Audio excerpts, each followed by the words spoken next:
खेतों में गरीब बहू का ससुराल। श्रुति की शादी अभी अभी अंकित से हुई है। वो अंकित के साथ गाड़ी में ससुराल आ रही है। क्या हुआ, तुम परेशान लग रही हो? मुझे डर लग रहा है। डर लगने वाली क्या बात है? ये रास्ता ही डरावना है।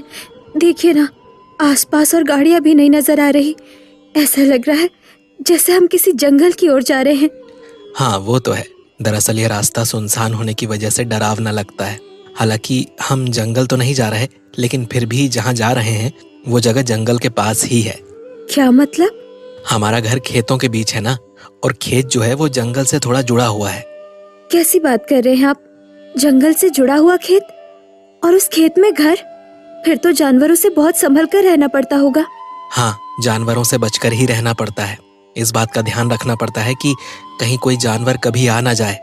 तभी मैं सोचूं कि सुनसान रास्तों पर और इन खेतों के बीच हम कहाँ चले जा रहे हैं। अब इतना भी मत घबराओ, मैं तुम्हारे साथ हूँ यार। गाड़ी खेतों से होती हुई एक घर के सामने जाकर रुकती है। घर खेतों के बीचों बीच है। श्रुति पहली बार अपने ससुराल आई है और घर के सभी लोग उसके साथ, ससुर, एक देवर दिनेश, एक ननंद मीना, सभी उसका स्वागत करते हैं। आओ बहू आओ, अब घर के अंदर आओ। आज से ये घर तुम्हारा है। हाँ, और अब से तुम भी हमारी बेटी ही हो। जैसे ये मीना है वैसे ही तुम भी हो।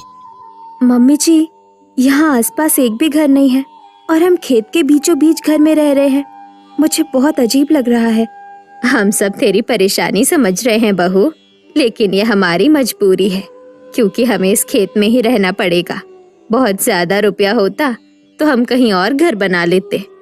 हाँ श्रुति, हमारी मजबूरी ही है कि हमें यहाँ खेत के बीच में घर बनाकर रहना पड़ रहा है, लेकिन हम तुम्हें कभी कोई परेशानी नहीं होने देंगे। हाँ बेटी, वैसे इस बारे में हमने तुम्हारे घर पर सबको सच बता दिया था। किसी से कुछ भी छुपाया नहीं है हमने। हाँ भाभी, लेकिन फिर भी सॉरी कि आपको ये सब झेलना पड़ रहा है, लेकिन हम आपको परेशान नहीं होने देंगे।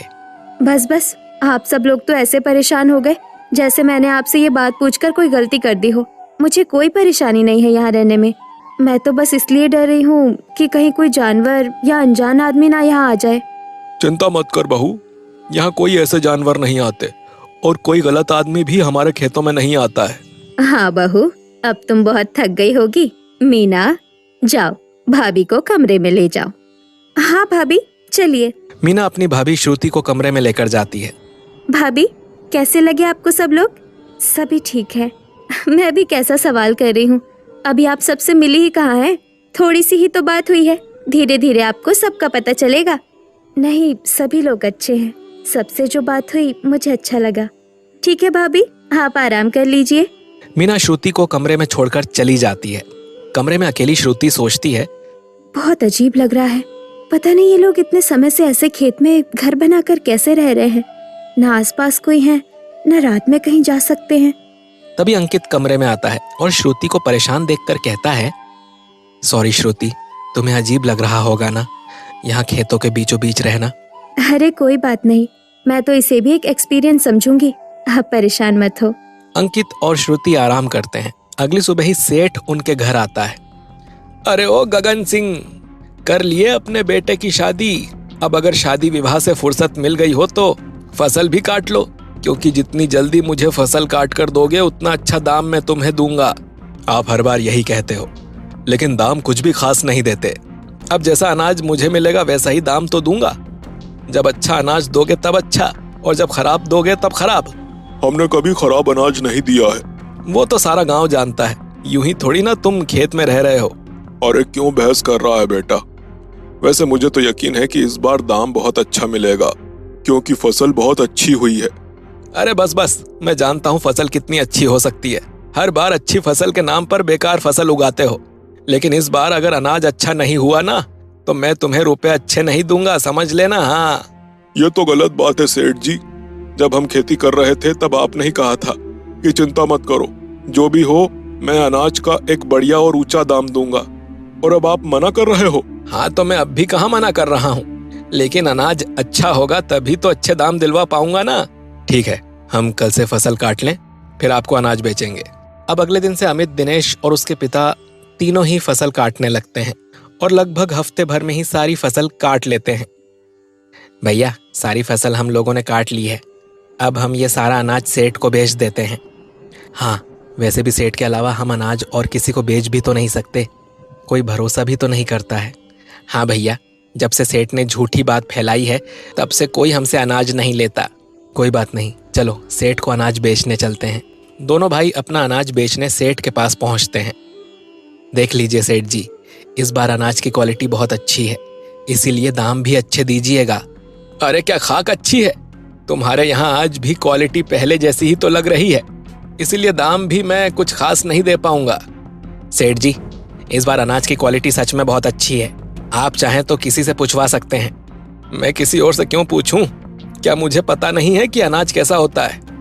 अरे इतने सालों से मैं ये काम कर रहा हूँ, समझे?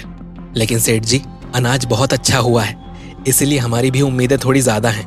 तो फिर अपनी उम्मीदें कम कर दो, मैं तुम्हें इस अनाज के ज्यादा रुपए नहीं दे पाऊंगा। अनाज बेचना हो तो ठीक, वरना चले जाओ यहाँ से और कहीं और जाकर अनाज बेच लो, जाओ। आप अच्छे से जानते हैं सेठ जी कि हम कहीं और अनाज बेच ही नहीं सकते। इस पूरे गांव में कोई भी हमारा साथ नहीं देता है, कोई भी हमसे अनाज नहीं खरीदेगा, इसलिए हमें आपको ही अनाज बेचना पड़ेगा। तो फिर मैं तुम्हें इतने ही रुपए दे पाऊंगा भैया, ज्यादा नहीं।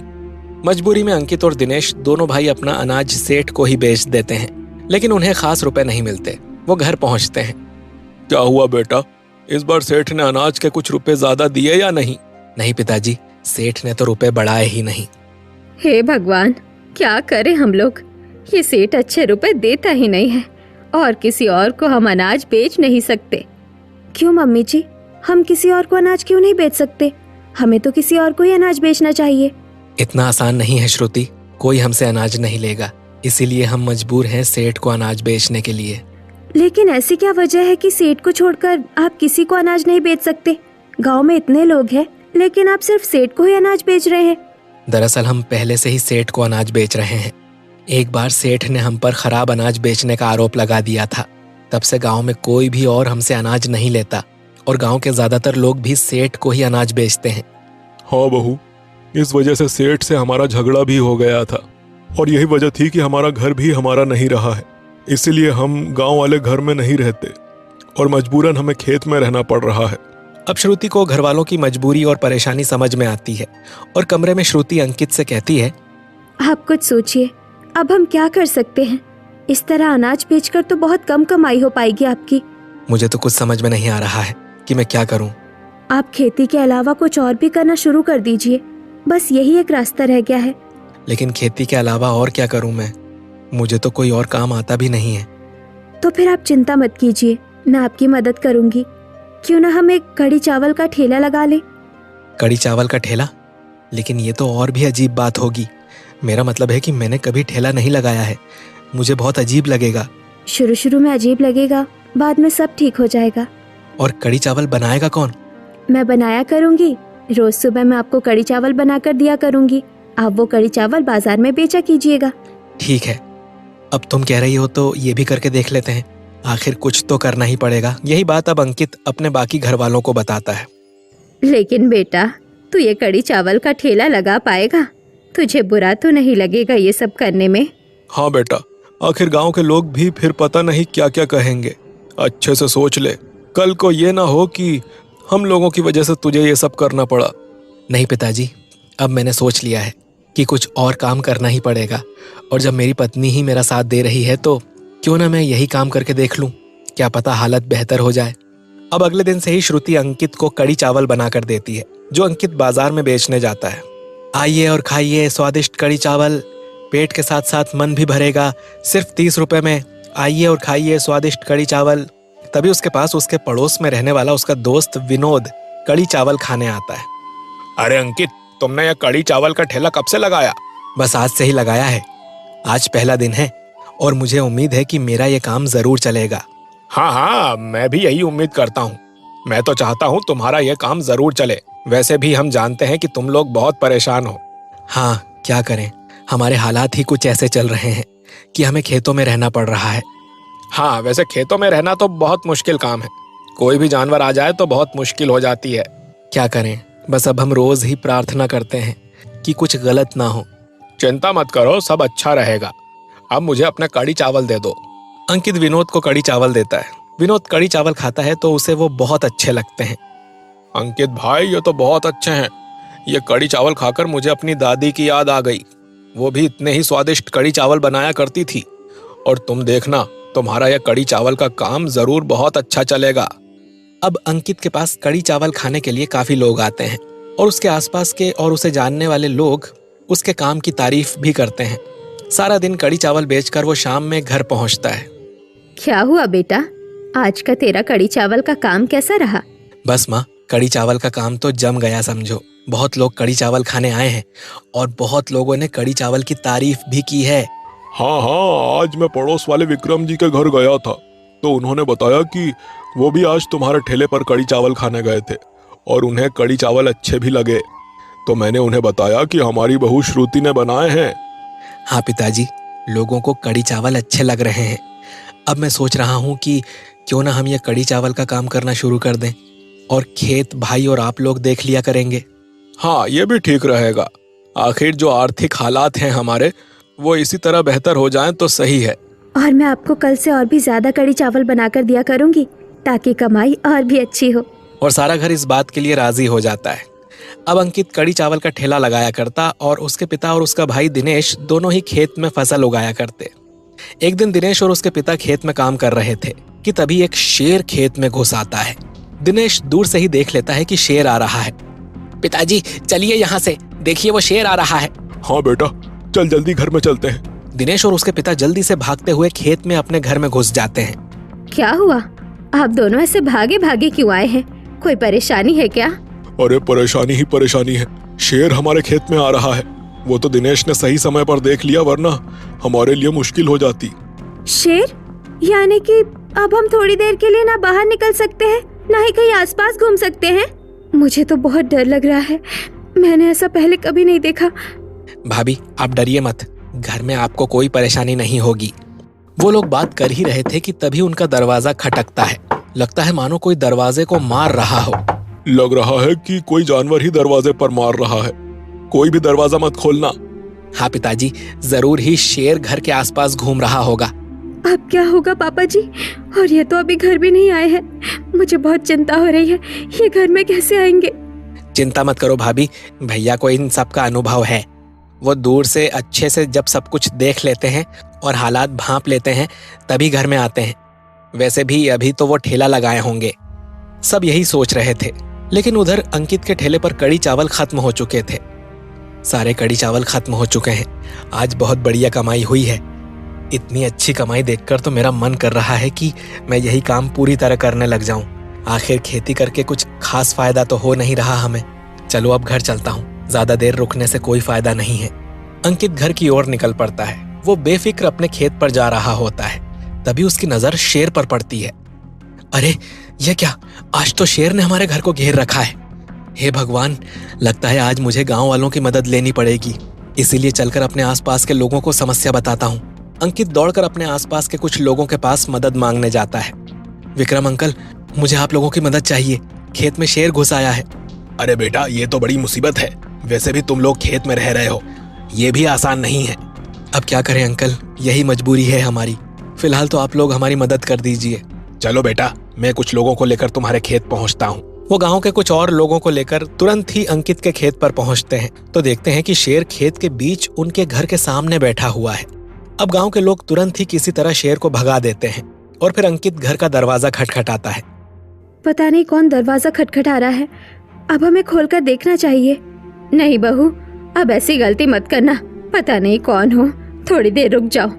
हाँ बहू, यहाँ बहुत सतर्कता बरतनी होती है।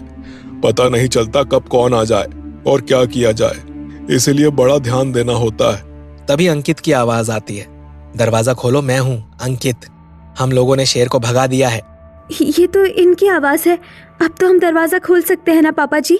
हाँ, दरवाजा खोलो, लगता है शेर भाग गया है। दिनेश दरवाजा खोलता है। अंकित और गांव के कुछ लोग वहां खड़े होते हैं। ये देख अंकित के घर वालों को राहत की सांस आती है। अच्छा हुआ जो शेर भाग गया, मैं तो बड़ी डर गई थी। हाँ मम्मी, अब तो मुझे यहाँ रहने में भी डर लगने लगा है। पता नहीं कब घर से बाहर निकलो और जानवर आ जाए। अब हम यहाँ नहीं रहेंगे। लेकिन ये तो मुखिया जी का ही फैसला है कि हम गांव में नहीं रह सकते। तो फिर चलो, आज हम चलकर मुखिया जी से ही बात करते हैं और उनसे कहते हैं कि यहाँ एक दिन रहकर देखें, आखिर हम क्यों यहाँ रहे।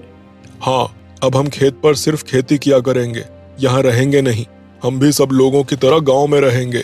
हाँ, बिल्कुल सही कह रहे हो आप। आपको भी गांव में रहने का पूरा हक है। ये मुखिया जी ने गलत किया है जो आपको दंड के नाम पर ये कह दिया कि आप गांव में नहीं रह सकते। हाँ मुखिया जी, ऐसे कैसे किसी को गांव से निकाल सकते हैं, वो भी तब जब किसी की कोई गलती ना हो। हाँ, मुझे तो मुखिया जी का यह स्वभाव कभी समझ ही नहीं आया। अरे ये सब तो बड़े भले लोग थे।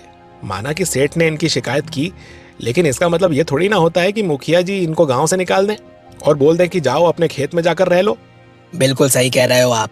अभी चलकर हम सभी लोग मुखिया जी से बात करते हैं और कहते हैं उन्हें कि अब से ये लोग भी गांव में ही रहेंगे, वो भी उसी घर में जो घर इनका था। अब सभी लोग, अंकित और श्रुति का पूरा परिवार और गांव के कुछ लोग मुखिया के घर पहुंचते हैं। तुम लोग मुझे क्यों दोष दे रहे हो भाई? इसमें मेरी क्या गलती है? उस समय जो सही लगा वो मैंने किया। आखिर उस समय तो यही साबित हो रहा था ना कि गलती इन लोगों की है। उस समय भी ये साबित थोड़ी ना हुआ था कि गलती हमारी है। सेठ ने आप लोगों से कहा कि हमने खराब अनाज दिया है और आपने मान लिया और हमसे कहा कि अनाज के रुपए वापस कर दो, पर रुपए तो हम पहले ही खर्च कर चुके थे। हम रुपए भला कैसे वापस करते? इस वजह से आपने हमें घर से निकालकर खेतों में रहने के लिए कह दिया था। वो तो अच्छा हुआ कि हम लोगों ने खेत पर पहले ही 2 कमरों का एक छोटा सा घर बना रखा था। हम उसी में रहने लगे, लेकिन अब हम वहां नहीं रह सकते। जानवरों का खतरा बहुत ज्यादा है। हाँ मुखिया जी, अगर आज आप हमारे घर में फंसे होते ना, तब आपको पता चलता कि कितना डर लगता है वहां रहने में। मैं अभी सेठ को बुलाता हूँ, उसके सामने ही हम ये पूरी बात कर लेंगे। मुखिया तुरंत ही सेठ को बुला लेता है। सेठ आते ही सारा दोष अंकित और उसके घर वालों पर डाल देता है। अगर खराब अनाज नहीं दिया तो बताओ, वो अनाज खराब कैसे हो गया? वो हमें नहीं पता, हम तो बस इतना जानते हैं कि हम अपने घर में रहेंगे। अरे मुखिया जी, अब आप और हम तो समझदार आदमी हैं, हमें अपनी समझ से काम लेना चाहिए। इसलिए मेरी माने तो इन्हें गांव में ही रहने दीजिए, हम सबके बीच, उसी घर में जहां ये पहले रहते थे, जो इनका था। हाँ, वैसे भी कल को अगर ये सेठ हम पर कोई इल्जाम लगा देगा तो आप हमसे भी कह देंगे कि जाओ भाई खेत में रह लो, पर ऐसा थोड़ी ना कर सकते हैं हम। इसीलिए ये लोग भी पहले की तरह हमारे बीच अपने घर में ही रहेंगे। सभी लोग बड़े सख्त तरीके से ये बातें मुखिया के सामने रखते हैं, जिसके बाद मुखिया भी मान जाता है और फिर अंकित और उसका सारा परिवार भी पहले की तरह अपने गांव वाले घर में रहने लगते हैं। अच्छा हुआ जो हम लोग वापस यहाँ रहने लगे। आखिर अब डर डर कर हमें रात नहीं गुजारनी पड़ेगी। हाँ भैया, और मुझे लगता है कि ये हिम्मत हमें भाभी नहीं दी थी। आखिर उस दिन इन्हीं ने ये बात छेड़ी थी कि हम एक बार मुखिया से बात करके देखें, वरना हम तो पिछले 2 साल से खेत में रह रहे थे। हाँ, ये बात सही है। आखिर बहू ने ही ये बात हम लोगों को समझाई कि गलती हमारी नहीं है। वैसे भी श्रुति बहुत समझदार है और अब तो उसने अंकित को कड़ी चावल का ठेला लगाने का भी एक अच्छा सुझाव दे दिया है। देखना, अब जल्दी हमारे हालात कैसे बेहतर हो जाएंगे। अब अंकित श्रुति की मदद से रोज ही कड़ी चावल का ठेला लगाता था और दिनेश और उसके पिता खेती करते थे और गांव में अपने घर में रहते थे, ना कि खेत में।